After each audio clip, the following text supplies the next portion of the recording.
नमस्ते बच्चों, Mithila commerce academy में आप सभी का स्वागत है। आज की इस वीडियो में हम लोग जानेंगे कि BCom first semester financial accounting Lalit Narayan Mithila university जो कि एलएनएमयू जिसको आप जानते हैं शॉर्ट में, उसके यूनिट नंबर 4 में कौन कौन से ऐसे टॉपिक हैं जो आपको पढ़ना है और मार्क्स का वेटेज क्या क्या रहेगा, कौन कौन से ऐसे क्वेश्चंस हैं जो जनरली एग्जाम में आते हैं, उसको इस वीडियो में डिस्कस करेंगे।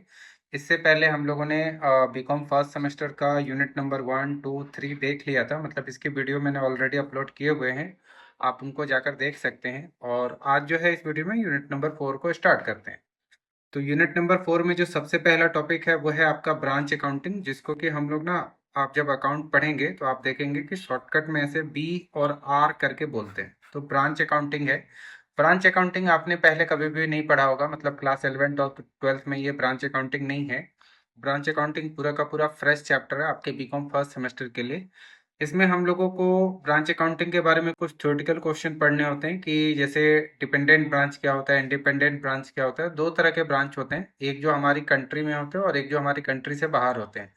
जब भी कोई बिजनेस बहुत बड़ा होता है तो अपने वस्तुओं को बेचने के लिए वो ब्रांचेस वगैरह तैयार करता है। कहने का ये मतलब है, कोई भी कंपनी होगी यानी कि कोई भी बिजनेस होगा, उसका मेन पर्टिकुलर ऑफिस जो होगा यानी हेड ऑफिस, वो तो कहीं एक ही जगह होगा।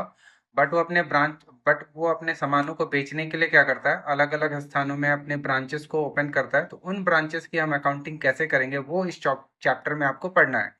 तो कुछ कंपनियां ऐसी होती हैं जिनके ब्रांचेस विदेश में भी होते हैं, उनको हम लोग बोलते हैं फॉरेन ब्रांच। लेकिन फॉरेन ब्रांच के बारे में आपको यहाँ पे नहीं पढ़ना, वो सीए वगैरह में इसकी पढ़ाई होती है। और जो ब्रांचेस हमारे इंडिया में हैं उनकी उनके बारे में हम लोगों को यहाँ पे अकाउंटिंग पढ़नी है। तो वो जैसे कि रेमंड है, बाटा है, तो बाटा के आप देखते हैं हर जगह ब्रांचेस आपको मिलेंगे, लेकिन बाटा का हेड ऑफिस कहीं और है। आपको इंडियन ऑयल हो गया, भारत पेट्रोलियम में हो गया, इसके पेट्रोल पंप हर जगह आपको दिखेंगे, तो वो एक प्रकार के ब्रांचेस हो गए। बट जो कंपनी है वो किसी एक पर्टिकुलर जगह पे है।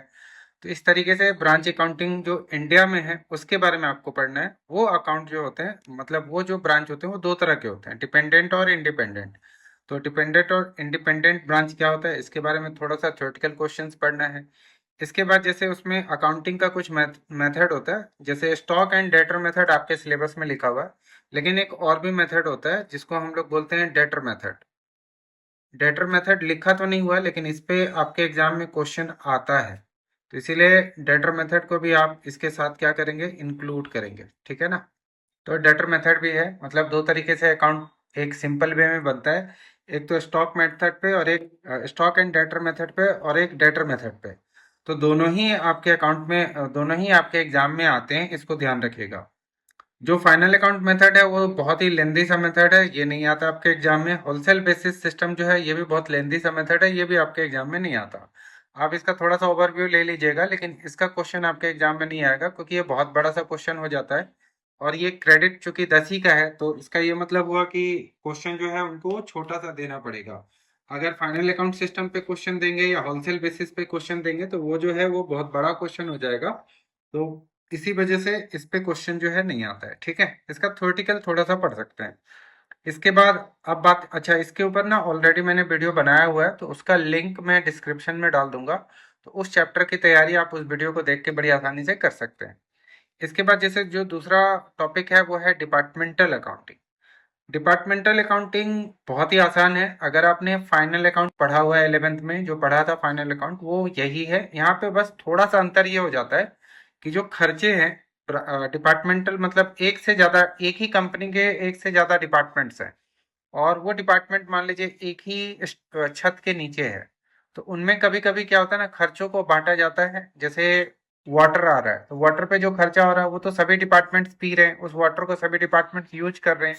तो ऐसे केस में वाटर का जो खर्चा है ना वो कैसे करके बांटा जाएगा, क्या एरिया के आधार पे बांटा जाएगा, या फिर जितने लोग हैं नंबर ऑफ एम्प्लॉयज के आधार पे बांटा जाएगा, या नंबर, जैसे इलेक्ट्रिसिटी है, इलेक्ट्रिसिटी तो पूरा का पूरा सभी डिपार्टमेंट यूज कर रहा है, तो उसको नंबर ऑफ यूनिट के आधार पे बांटा जाता है। ये बांटने का जो तरीका है ना, वो एक नया चीज है जो आपको यहाँ पे थोड़ा सा पढ़ना है, लेकिन ये चैप्टर बहुत आसान है। इस चैप्टर को आप जरूर करके जाइएगा। इस पे अगर छोटा सा क्वेश्चन आता है तो वो आपके लिए बहुत आसान होगा। इसमें सिंपल है, ट्रेडिंग अकाउंट और प्रॉफिट एंड लॉस अकाउंट जैसे क्लास 11th में बनाते थे वैसे ही है, कुछ भी नया नहीं है। तो ये आपको इसमें कुछ खास नहीं करना। मैंने जो बताया ना कि आपको खर्चों को कैसे करके बांटना है, वो adjustments of expense and income. इस पे मैंने हालांकि कोई अभी तक वीडियो नहीं बनाया है। इस पे मैं आपको एक वीडियो बना के अपलोड करूंगा।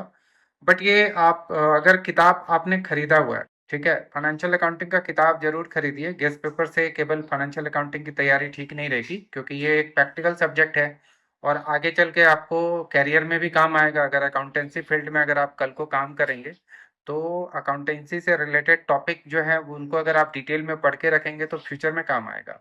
लेकिन बहुत सारे ऐसे टॉपिक हैं बीकॉम फर्स्ट सेमेस्टर में, जैसे इन्वायरमेंटल स्टडीज हो गया या कुछ और भी थ्योरेटिकल टॉपिक है, उसकी किताबें अगर आप ना भी खरीदे तो चलता है, क्योंकि वो थ्योरेटिकल टॉपिक है। उस पे आगे चल के आपको कोई जो है लॉजिकल काम नहीं मिलेगा। उसमें जो काम मिलेगा वो बस उस पे डेवलपमेंट का काम थोड़ा सा मिलेगा, तो वो तो आप अपने माइंड से भी कर सकते हो। लेकिन इसका डेवलपमेंट का काम अगर आपको मिलेगा तो इस पे चूंकि बेसिक आपका स्ट्रांग रहेगा तभी आप आगे कर सकते हैं। इससे रिलेटेड अगर आपके पास ऑप्शन है तो फाइनेंशियल अकाउंटिंग का किताब जरूर खरीदें और किताब से जो है तैयारी करें। ठीक है।